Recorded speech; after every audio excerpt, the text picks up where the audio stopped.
राम राम भाइयों, कूलाम का नियम क्या होता है? तो कूलाम का नियम कहें या फिर स्थिर विद्युत बल का नियम कहें, दोनों बात एक ही है।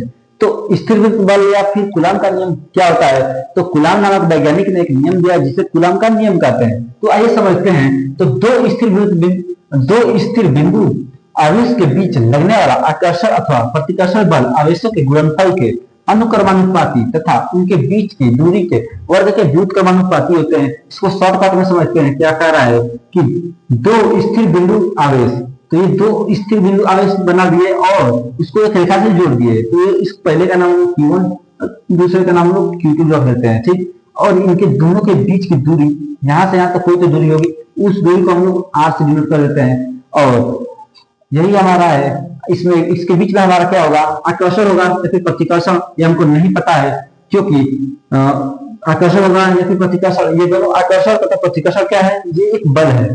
तो बल को हम लोग F से डिनोट करते हैं। तो यहाँ पर F लिख देते हैं। अब हमको नहीं पता कि आकर्षण होगा या फिर प्रतिकर्षण, तो यही हमारा कहलाता है स्थिर विद्युत बल।